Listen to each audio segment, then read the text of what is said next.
მაშინდელი დებატები განსაკუთრებულ ვითარებაში ჩატარდა.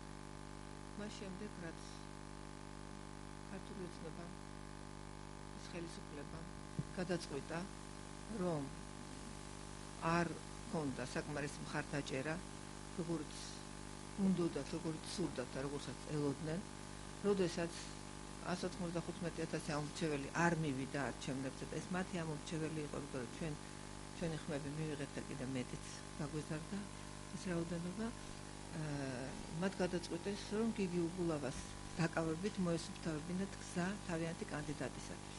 ამიტომ იყო, რომ ისინი არ ნიშნავდნენ არჩევნებს, შედეგებს არ აქვეყნებდნენ და ამიტომ იყო, რომ მათ სასწრაფოდ მას შემდეგ, რაც გიგი უგულავას არ შეეფარდა ერთ-ერთ შემთხვევაში არც ერთი ახლობის ღონისძიება, საჩქაროდ დანიშნეს ახალი დაკითხვა. როდესაც კარგად იცოდნენ, რომ გიგი უგულავას ჰქონდა სერიოზული ოფიციალური ვიზიტი კიშინიოვში, ევროსაბჭოს კონგრესის მონიტორინგის კომიტეტზე და ჰქონდა იქ გამოსვლა, ჩაუშალეს ეს და დაუძახეს დაკითხვაზე, რომელზედაც იგი აპირებდა გამოცხადებას, მან გადაცვალა ბილეთი ისე, რომ ამ დაკითხვაზე მისულიყო და მიუხედავად ამისა, მაინც როგორც დიდი კრიმინალი და მკვლელი, ამ ქალაქის ამშენებელი და დამამშვენებელი ადამიანი ისე დააპატიმრეს და მაშინვე უკვე ეს როგორც კი ჩაიდინეს, უკვე დანიშნეს მეორე ტური. ეს არის ცხადზე ცხადი, ეს არის ნათელი, საზოგადოება ამას ხედავს, მაგრამ სამწუხაროდ განსხვავება იმაში, რომ სხვადასხვაგვარად აფასებს. მხარეებზე არ ვლაპარაკობ, რომ მხარებისთვის რას ნიშნავს ეს და არ ვამბობ იმასაც არაფერს, რომ ხელისუფლება ყველანაირად უკიჟინებს და აქეზებს საზოგადოებას, რომ უხაროდეს ასეთი მოვლენები და ამით ცოცხლობდეს და ამით სულთმულობდეს.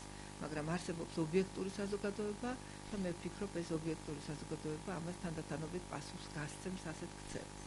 ასეთ პირობებში დებატების გამართვა კანდიდატებს შორის და ეს დებატები თავისთავად იყო სასაცილო ძალიან, იმიტომ რომ ბატონი ნარმანიას ჭირვეულობას არ ჰქონდა საზღვარი, სად უნდა და როდის უნდა და როგორ უნდა და რა თქმა უნდა ამას ეს თვითონ არ წყვეტდა და არ აკეთებდა ეს კანდიდატი, ეს მას ესე იგი ჩასძახეს და მანაც ესე იგი ამოსძახა, ჩვეულებრივად როგორც საერთოდ ხდება მაგ პოლიტიკურ ძალაში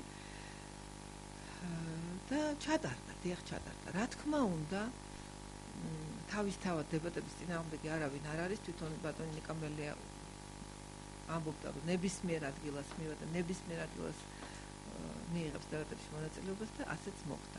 აქედან გამომდინარე, ეს დებატები უკვე იყო არათანაბარ ვითარებაში, როდესაც შენ პოლიტიკური ლიდერი არის დაპატიმრებული, არის ციხეში, შენი შტაბის უფროსი, რომელიც ატარებდა ამ საარჩევნო კამპანიას, ხოლო მეორე კი არის ყველანაირად ყოველგვარი ხელშეწყობა გააჩნია და რა თქმა უნდა, მას პირადად თავის ავტორიტეტი ხარჯზე არ შეუძლია რომ გაიმარჯოს, არამედ მხოლოდ ნომრით 41-ით და ბიძინა ივანიშვილის იმ ავტორიტეტის, რომელიც დაკავშირებულია მის 7 მილიარდთან, უნდა გაიმარჯოს. ასეთ პირობებში, რა თქმა უნდა, დებატები იყო არათანაბარი.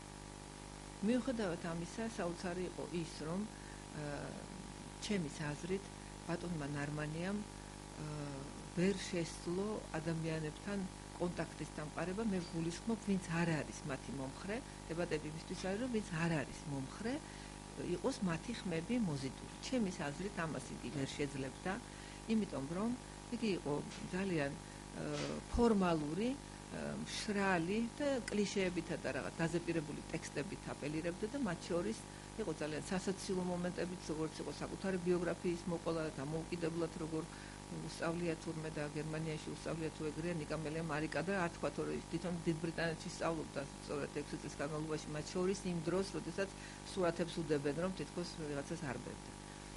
და თითქოს ზონდერი იყო და ასეთ რაღაცას უგონებენ. მაგრამ ეს მან არ იკადრა, არ გაცა პასუხი და ეს კლიშეები ჩვენ ბევრჯერ მოგვისმენია. კიდევ კარგი რომ საერთოდ ბოლო დროს გამოჩნდა ეს ადამიანი ასპარეზზე, იმიტომ რომ მას მალავდნენ გულმოდგინედ და ბოლო დროს რაღაც შეუწყოს ხელი ისე რომ რაღაც შეხვედრებს უკეთებენ თუ რაღაც აჩენენ მეტნაკლებად და ამ დებატებზედაც ბოლოს როგორც ჩანს დათანხმდა ქართული ოცნება.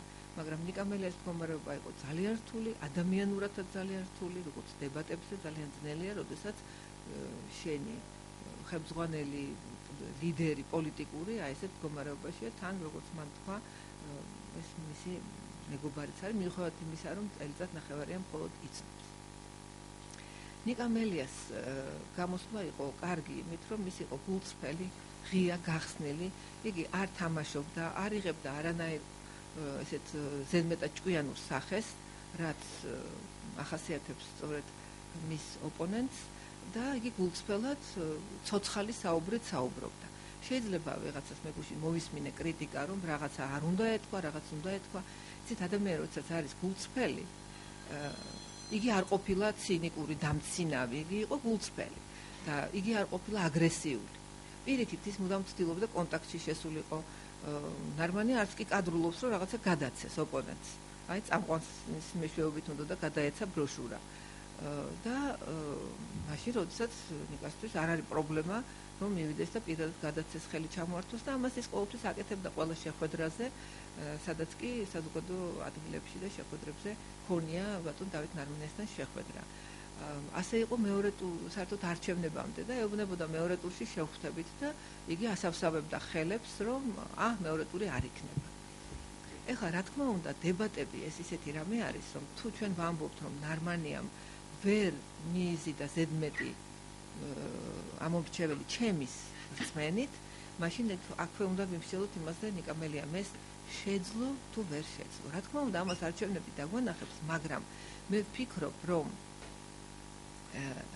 იმ საზოგადოებაში, სადაც თანაგრძნობა უნდა არსებობდეს, ყოველ ეს არის ჩვეულებრივი ამბავი, რომ რაღაცა დამარცხებულის მიმართ თანაგრძნობა ამ შემთხვევაში ნაციონალურ მოძრაობას გულისხმობს და მით უმეტეს დაჭერილის და დაპატიმრებულის მიმართ, მიუხედავად ამისა, რომ მიდის სერიოზულად შენთება ცეცხლის ვკამაგას, აცვით ჯვარს და ჩააგდეთ კუპრში ნაციონალური მოძრაობის ლიდერების მიმართ, მე ვფიქრობ, საზოგადოებაში არსებობს ის ჯანსაღი ნაწილი, რომელსაც ეს არ მოსწონს და მე ვფიქრობ, რომ ამ ადამიანებისათვის მნიშვნელოვანი იქნება, რომ ხარი დაუჭირონ სწორედ ნიკამელიას, თუნდაც მხოლოდ ამ ნიშნით, რომ ამ წუთას ამ პოლიტიკური ძალის გიგი უგულავას და ნიკამელიას მდგომარეობა არის ასეთი. და დიდად არ შეცვლის ძალთა ბალანს საქართველოში ის, რომ ნიკამელია იყოს მერი და ამიტომ მეც მოვუწოდებდი ასეთ ამომრჩეველს, რომ ცოტა დააბალანსონ ეს ძალა, იმიტომ რომ ქართული ოცნება, რომ ახლა მთლიანად იყოს ხელისუფლებაში ყველა შტოში და ყველგან, თუ გაფრთხილებას არ მიიღებს ქართული ოცნება, რომ არ იქცევა ისე, როგორც საზოგადოება ელოდა და საზოგადოება სურდა, სხვაგვარად ქართულ ოცნებას დაემართება და ის თავში ავარდნა, რაც უკვე სჭირს და რაც დაემართა ნაციონალურ მოძრაობას და ამით იყო გაპირობებული შეცდომები, რომ ის იყო ყველა რგოლში და ყველა ეტაპზე. რომ ოპოზიცია არ იყო ვერ გააძლიერა ოპოზიცია. ეს სხვათა შორის არის ხელისუფლების პრეროგატივა, რომ მან თავის ოპოზიცია უნდა გააძლიეროს არახელოვნურად. რა თქმა უნდა, ძნელია ეს, მაგრამ ყოველ შემთხვევაში არ უნდა დაიჭიროს, არ უნდა დათრგუნოს და აქედან გამომდინარე თქვენ მე ვერ მეტყვით, ვერ დამისახელებთ იმ პოლიტიკურ წამყვან ფიგურებს, რომელიც ნაციონალური მოძრაობის მოსვლის შემდეგ ყოფილიყო დაპატიმრებული. ის, ვინც გამოშვებულია პოლიტპატიმრების სახით, არ მითხრათ, რომ ჩახალიანია იყო რაღაცა პოლიტიკური ოპოზიცია ისეთი ან შკრილნიკოვი. არა, ეს არის ყურით მოთრეული და ეგრეთ წოდებული აი ამ კომისიის მიერ და არსებობს ლეგიტიმური ეჭვები, რომ ეს არ ხდებოდა უანგაროდ 200 ადამიანის პოლიტპატიმრად გამოცხადება, რომელთა გვარებიც კი შეიძლება არავინ იცოდეს. არ იყო დარტყმა მაშინ პოლიტიკურ ძალებზე. ერთი მინისტრი იყო, რომელსაც ჩაბნელებული ვყავდით, ყველაფერი იყო გაყიდული მთელი ის ენერგია, რომელიც ხალხს უნდა მოხმარებოდა და ისიც იყო ისეთ თემასთან დაკავშირებული, რომელიც ის არ იყო პოლიტიკური ფიგურა.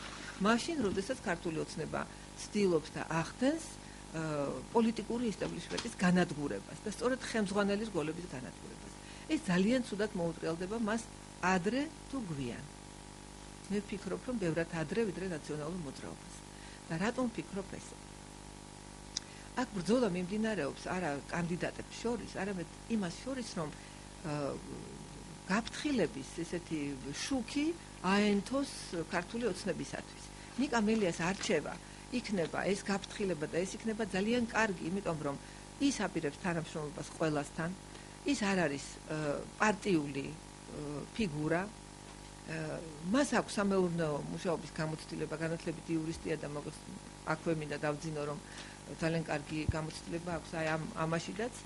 ეხლა თუ წარმოვიდგენთ იმას, რომ ნიკა მელია რო გახდეს მერი, შეიძლება შეუთითქნონ საქმე და დაიჭირონ და დააპატიმრონ, რა თქმა უნდა, ასეთ შემთხვევაში მე მირჩევნია პირადად თუ არ გახდეს ნიკა მელია მერი და ეს არის ახლა მე ქალი ვარ და ეს დედობრივი გრძნობები და რაღაცა გულმოწყალება არის ჩვენში და მე არავინ არ მინდა იჯდეს და მერჩია რომ ყოველს დაენებებია შეიძლება თავი პოლიტიკისთვის ასე ადამიანურად, მაგრამ ეს ხომ არ არის სწორი. რა თქმა უნდა, თუ პოლიტიკურად არავინ არ იქნება აქტიური და ვინც იქნება ყველას დაიჭერენ, იქნება ერთი ქართული ოცნება და ისე მალე ამოუვა ის ხალხს ყელში, რომ რა მეთოდებით და რა გზებით გაისტუმრებენ, ეს არის ძალიან სახიფათო და ცუდი საქართველოსთვის. მე არ მინდა ეს რომ მოხდეს, ჩვენი სურვილია, ჩვენი ძალის სურვილია, რომ ისინი მივიდნენ საპარლამენტო არჩევნებამდე, 2 წელი მათ უნდა მართონ ქვეყანა, არ ქონდეთ გარღვევები ბიუჯეტში, შეასრულოთ დაპირებები, რომელზედაც ნარმანიამ ისეთ სასაცილო პასუხი გასცა, როდესაც ჩაეკითხა მელია, რომ ბოლოს და ბოლოს სწორია თუ არა ივანიშვილის და ღარიბაშვილის გამონათქვამია, რომ შევასრულეთ დანაპირები კი არა, მეტიც გავაკეთეთო. მანამდე ის რაღაცას ქსოვდა, კარგავდა რაღაცას, რომ რაღაცა დაწყებულია, რაღაცა გაკეთებულია, მაგრამ როცა პირდაპირ კითხვა იქნა დასმული, მან გასცა, რა თქმა უნდა, ის პასუხი უპატაკა, როგორც ჯარისკაცმა ბატონ ივანიშვილსა და ღარიბაშვილს, რომ ყველაფერი თურმე შესრულებული ყოფილა უკვე ის დაწყებულების დამთავრდა იმ ნახევარწუთში. ამ შეკითხვის შემდეგ. აქედან გამომდინარე, ის თეზისი, რომ იგი დამოუკიდებელი ვერც იქნება, არც არის და არც არასდროს ყოფილა, ეს მეტყველებს იმაზე, რომ ეს არის ჭეშმარიტება. ისი პასუხი მეტყველებდა იმაზე, რომ ეს იქნება ჭეშმარიტება. დამოუკიდებლობის ხარისხში გულისხმება ის კი არა, რომ თავის პოლიტიკურ ძალას საერთოდ არაფერი არ შეუთანხმოს. არა, ეს არ იგულისხმება. ამაში იგულისხმება ის, რომ ყველა დეტალი არ შეუთანხმოს, ყოველი თანამშრომლის მიღება და გაშვება არ შეუთანხმოს. მან თქვა, რომ შემის არ იქნება საკადრო შემცირებები და იცრუა, რომ 95% დარჩაო. ეს ასე არ არის. მათ 20,000-მდე საჯარო მოხელე გაუშვეს სამსახურებად. მათ ჰქონდათ სწორედ ის გეგმა, რომ 120 დღეში მთელი თვითმმართველობიდან 13,000 თანამშრომელი უნდა ყოფილიყო დროებით მოვალეობის შემსრულებლად გადასულიყო ამ ხალხს კონკურსები აქვს გავლილი. ეხლა შეიძლება ლანძღოს ადამიანმა ნაციონალური მოძრაობა, მაგრამ პროფესიონალიზმით რომ არის და გაჯერებული პროფესიული კადრებით, ამას ვერავინ ვერ უარყოფს. და ის რომ ისინი ეხლა რა პოლიტიკური შეხედულების არიან, გარწმუნებთ, რომ ზუსტად იმავე ბალანსით არიან ქართული ოცნების თუ ნაციონალური მოძრაობის მომხრე, რაც დაჯდა არჩევნებზე, იმიტომ რომ 1 ოქტომბრის არჩევნები იყო მართლაც თავისუფალი და იგი ჩაატარა ნაციონალური მოძრაობის ხელისუფლებამ. აქედან გამომდინარე, რა თქმა უნდა, ის აპირებს და თქვენ ნახავთ, მართალია ის კანონი გამოითხოვეს უკან, იმიტომ რომ ჩვენ გავასაჩივრდათ საკონსტიტუციო სასამართლოში, ძალიან დასაბუთებელი სარჩელი იყო და იცოდნენ რომ წააგებდნენ. ამიტომ გამოიტანეს, გამოიხმეს უკან ეს ცვლილება და სხვა ხერხებით გააკეთებენ იგივეს რეორგანიზაციებით, შემცირებებით, ოპტიმიზაციებით, ამას არც მალავს და გასაგებია ჩვენთვის რა ნიშნით იქნება ის. ჩვენ ვიცით, რომ აქამდე თანამშრომლებს ისტუმრებდნენ, რომ არა, კი, ვიცი რომ კარგი თანამშრომელი ხარ, მაგრამ შენ ხარ მიღებული იმ დროს. ამის დროს მათ შორის თქვა რკინიგზიდან, მათ შორის სხვა სამინისტროებიდან, რა მნიშვნელობა აქვს ის დროს არის მიღებული. აი ვნახოთ, ჩვენთან მუშაობდნენ ზოდალავას დროინდელი თანამშრომლები.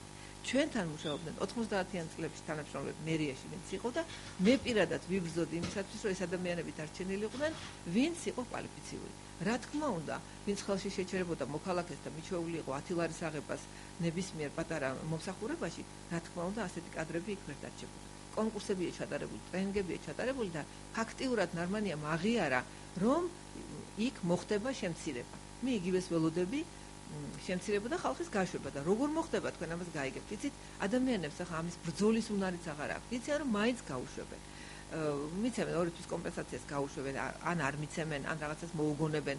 აი მე მქონდა ესეთი შემთხვევა, როდესაც საგარეჯოში ერთ-ერთი ქალბატონი, როდესაც შეცვალეს ძალთა ბალანსი ადგილობრივ თვითმმართველობაში, საგარეჯოში გაათავისუფლეს ერთი ქალბატონი, დღემდე მიმდინარეობდა მის სასამართლო პროცესები, ქალბატონი თინა ბეჟიტაშვილი თუ არ ვცდები, სამხედრო განყოფილებაში მუშაობდა მოვიგეთ ყველა ეტაპზე, აღადგინეს ქალბატონის სამსახურში, ერთ კვირაში გაათავისუფლეს, აღარ შეუსვეს შენობაში. ეხლა ასეთ მდგომარეობაში აზრი აქვს რაიმეს? ამ ადამიანებმა იციან, რომ მათ სამსახურიდან გაყრიან, მხოლოდ იმიტომ რომ ის მუშაობდა ჩემთან, უგულავასთან, ახვლედიანთან, სამადაშვილთან თუ ვიღაცასთან. აი ეს არის მათ გეგმაში და ეს ფაქტიურად გამოსჭვიოდა ნარმანიას სიტყვებში. მე მინდა ასევე ვთქვა, რომ ნიკა მელიას ყველა პროექტი არის რეალური. ეს არ არის თეორიები და მეცნიერება, რომ იქ ამას გავაშენებ, იქ ესეთი უბანი იქნება, უკაცრავად. ეს ჩვენც კარგად ვიცით რა არსებობს, რა პრაქტიკა მსოფლიოში, მაგრამ ჩვენ მივიღეთ მემკვიდრეობით ისეთი თბილისი, სადაც შევარდნაძის დროს სტიქიურად უნებართოდ კორპუსები იყო აშენებული. თქვენ როგორ ფიქრობთ? მზიური. რატომ არის ახლა ესტაკადებით დაქსელილი? იმიტომ რომ ჩვენ მოგვინდა? არა, იქ უკვე იყო უკანონოდ ჩადგმული კორპუსები, იმ ხალხს გზა ხო უნდოდა. რახანის უკვე გაფუჭებული იყო, ასე ვთქვათ, ის არეა, ჩვენ მოგვიწია იქ გამოყენება უკვე ამის. ჩვენ დაგვხვდა სრულიად მომსპარი ქალაქი, რომელშიდაც მერე უკვე ლეგალიზება, დაკანონება, უფლების მიცემა, ეს ყველაფერი არ გაგვეკეთებინა, 16 სართულიან კორპუსებს როგორ დავანგრევდით. ასე რომ ის პატარა სიმკაცრეები, რომელიც დაგვჭირდა, არაფერია იმ ფონზე, რაც დაუშვით. ასე რომ ის არის ფანტაზიები, რასაც ბატონი ნარმანია ამბობს, რომ იქ სამრეწველო კომპლექსს გააკეთებს, იქ საცხოვრებელს. ეს ქალაქი უკვე არის ასე ეკლექტურად განაშენიანებული 90-იან წლებში. ეს არის პრობლემა და ნიკა მელიას პროექტები არის სრულიად რეალური, რასაც ის ამბობს, არის რეალური. ახლა მილიონ ხესთან შედარებით რატომ არის არარეალური გათბობის და კონდიცირების სისტემა, როდესაც ეს სისტემა თანდათან იაფდება. მთელ მსოფლიოშია დათბობის სისტემები, სითბოგაუმტარი მასალებით აშენება, მზის ენერგიის გამოყენება. ეს არის სრულიად რეალური, ისევე როგორც ტრანსპორტის გაიაფება. აქედან გამომდინარე, ყველა ის პროექტი გამზადებულია, რომელიც იყო გიგი უგულავას მიერ შემუშავებული, დადებული და მე თქვენ გარწმუნებთ. ეს პროექტები გაკეთდება არა მარტო მელიას მერობის შემთხვევაში, არამედ თვით ქართული ოცნების პირობებში, ოღონდ გაკეთდება 2016 წლისთვის. ეხლა არის გაჩერებული როგორც ცუდი, მე რეიტყვიან რომ რაღაც შესწორება შეიტანეს და ეს არის აბსურდი და გააკეთებენ როგორც თავის პროექტს, რომ არამდე ხალხს დაავიწყდეს, რომ ეს იყო სწორედ გიგი უგულავას პროექტები და ეხლა ეს მიიღონ უკვე როგორც ნარმანიას პროექტები. ეს არის ისეთი ბავშვური სულელური თამაშები, რომელსაც საზოგადოება სამწუხაროდ ხშირად ყლაპავს.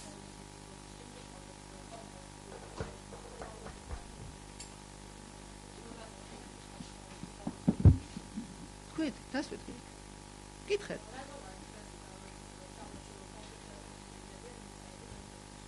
ვერ გეტყვით, ეს არის სააგენტო, ეს არ არის მერიის სტრუქტურა, ცალკე არიან შენობაში და ვერ გეტყვით, დღეს დილიდან ვიცი რომ რეგისტრაცია უნდა დაწყებულიყო, ალბათ ტექნიკური პრობლემა არის რაიმე, არ გამოვრიცხავ რომ ჩვენ გველაპარაკებიან საბოტაჟებზე და შეიძლება ამ საბოტაჟს კონდეს ადგილი, იმიტომ რომ მე გეტყვით მაგალითად რომ მე იმ მომენტში როცა გიგი უგულავა დააკავეს გახდით მივლინებაში კულტურული ღონისძიება ქონდა ბენაში და ჩემი ტელეფონი არაფრით არ ჩაირთო.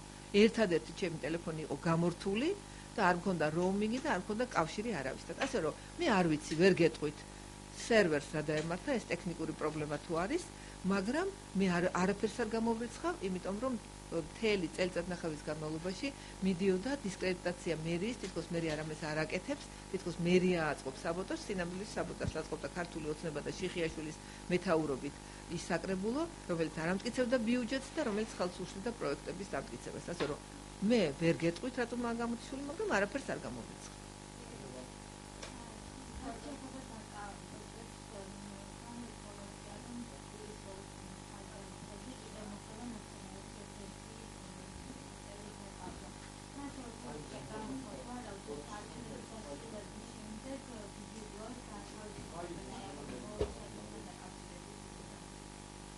მე არ მგონია რომ გიგი უგულავას გათავისუფლებაზე მითხარით, გათავისუფლების გეგმა სურვილი კონდეს ვინმეს, თუ ასეთი რამ მოხდება, აქვე მინდა ვთქვა რომ თუ ესეთი რამ მოხდება, ეს იქნება მხოლოდ და მხოლოდ იმის გამო, რომ სრულიად მთელი საზღვარგარეთის ძირითადი საერთაშორისო ორგანიზაციები წამყვანი, როგორიც არის ევროკავშირი, როგორიც არის ნატო, როგორიც არის ევროპის საბჭო, როგორიც არის ისეთი თანამდებობის პირები, როგორც არიან კეთრინ ეშტონი, რომელიც არასდროს არ აკეთებს პიროვნებებზე განცხადებას. მან შაბათ დღეს, დასვენების დღეს გააკეთა განცხადება გიგი უგულავასთან დაკავშირებით. ძალიან მკაცრი განცხადება გააკეთა დიმიტროვმა, რომელმაც თითქოს იქიდან დაიწყო რომ გააკრიტიკა ბატონი ალექსი პეტრიაშვილის Facebook-ის რაღაცა სტატუსი, რომელიც შემდეგ წაიღეს საინფორმაციოებმა და მართლაც ძალიან სასაცილო სტატუსი იყო, მაგრამ აქედან ამაზე დაყრდნობით სასტიკად დაემუქრა საქართველოს, რომ ვიზა დიალოგი არ არის გარანტირებული და არ მოხდება და ძალიან სერიოზული მითითებები გააკეთა იმ თავის გამოსვლაში. ასევე იღებენ ისინი ამ წერილებს, თუ შევა მათ შეგნებაში ეს და თუ გაითვალისწინებენ, რა თქმა უნდა, იქნება კარგი და გაათავისუფლებენ ამ შემთხვევაში გიგი უგულავაზე გვაქვს საუბარი. იმიტომ რომ გიგი უგულავა არის კონგრესის წევრი, დელეგაციის ხელმძღვანელი დღემდე, იმიტომ რომ ეს სტატუსი მას აღუდგინეს საკონსტიტუციო გადაწყვეტილების შემდეგ. გიგი უგულავას პიროვნებასთან არ არის დაკავშირებული ისეთი დანაშაულები, რომელიც რეალურად შეიძლება წარმოიდგინოს ადამიანმა, ახლა ვთქვათ, ახალაიაზე რომ ქონდა და როგორ გასწდა საბჭოს გუშტივით ეს ხომ კარგად ვიცით. ასე რომ თუ გააკეთებენ ამას, ეს იქნება კარგი საქართველოს იმიჯისთვის. ხოლო გიგი უგულავა არსად არ დაიკარგება. მე მინდა ასევე გავაკეთო კომენტარი, რომ შიშისგან მოხდა მისი დაკავება. მათ მართლაც ვერ დაიჯერეს.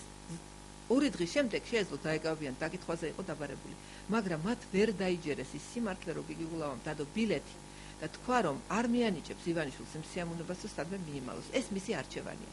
ვერ დაიჯერეს, იმიტომ რომ თვითონ არიან კურდღლები და უგულავაც ეგონათ კურდღელი. ვერაფერ წარმოიდგინეს ეს. არადა ეს ასე იყო. 19-ჯერ იყო ნამყოფი წასული და დაბრუნებული. აქედან გამომდინარე, თავის თავზე, როგორც წარმოდგენაც, ისეთ წარმოდგენა აქვს სხვაზე, როგორებიც თვითონ არიან. ამიტომ შიშისგან დააკავეს უგულავა. თუ გაათავისუფლებენ, ეს იქნება საქართველოსთვის უმჯობესი, იმიტომ რომ მათ ყოველთვის ექნებათ საშუალება შეთითხნონ, ახალი ბრალდებები მოიგონონ და გააპატიმრონ შემდეგ უკვე რაღაც სასამართლო განაჩენით, ასე ვთქვათ. სასამართლო განაჩენებიც უნდა იყოს ისეთი, რასაც საზოგადოება მიიღებს, თორე თქვენ თუ არ იცით, გეტყვით, რომ მე ზვიადის მომხრეების პოლიტპატიმრების ადვოკატი ვიყავი და ბევრი სასამართლო განაჩენი დადგა, მაგრამ საზოგადოებამ ისინი არ მიიღო. თუ და ამას მოყვა ზუსტად ის, რომ დაგროვდა მთელი აგრესია და ბოლოს 2003 წელს ამ რევოლუციაში გადაიზარდა. ესე იგი, საზოგადოებამაც უნდა მიიღოს ის და როდესაც ეუბნებით თქვენ, რომ უგულავამ რაღაცა ფული გაათეთრა, ეს არის სასაცილო და თუ არ მიიღო საზოგადოებამ, განაჩენსაც არ ექნება ფასი. რაც შეეხება დაჭერას, დიახ, ბატონმა ღარიბაშვილმა დიდი სიამოვნებით, ასე ვთქვათ, დაგემოვნებით დაანონსა, რომ ცხელი ზაფხული იქნება, რომ დასაჭერი კიდევ ბევრია და თქვენ ნახეთ, მანანა კობახიძემ ტაში შემოკრა იმედის ეთერში და ეს სამარცხვინო ფაქტი, იმიტომ რომ ის მაინც იცვლება, რომ უფლებადაცვით ორგანიზაციაში მუშაობდა 42 მუხლი და ეს არის გასაკვირი. მე მინდა გითხრათ, რომ უფლებადამცველის მხრიდან, როგორებიც ირქმევენ თავიანთ თავზე ეკა ბესელია, მანანა კობახიძე და თინა ხიდაშელი, სამარცხვინოა საერთოდ ვინმეს დაჭერაზე მოთხოვნა ან სიხარული. მე გეტყვით, რომ უფრო დიდი სიძულვილი ვიდრე შევარდნაძის მიმართ მე და ჩვენ ძალას ვიადისტებს გააჩნდათ, იმიტომ რომ ფიზიკურად ვყრეთ ჩვენ არ არსებობდა, მაგრამ მე არასდროსაც მიფიქრია და არც გამიჟღერებია, რომ კარგი იქნება, რომ შევარდნაძე დაიჭირონ და ფეხით ჩამოგიდონ. ეს უფლებადამცველისთვის არის შეუფერებელი. მას ევალება დაიცვას უფლება სხვა ადამიანის და არა პროკურორის როლი შეითავსოს და ვიღაცების დაჭერა და ჩამოხრჩობაზე ისაუბროს ან იფიქროს. აქედან გამომდინარე, მე არ გამოვრიცხავ, იმიტომ რომ ეს სისხლის წურვილი არის მათში და საზოგადოების გარკვეულ ნაწილს ისინი უნთებენ და ამით ყვებავენ, იმიტომ რომ ვერ აკეთებენ ვერაფერს, დანაპირებს ვერ ასრულებენ, ბიუჯეტი გარღვეულია, დასაქმება არ არის, ბენზინი გაძვირდა. სად არის? ისევ ნაციონალებს მიაქვთ ბენზინის ლარი, მაინტერესებს.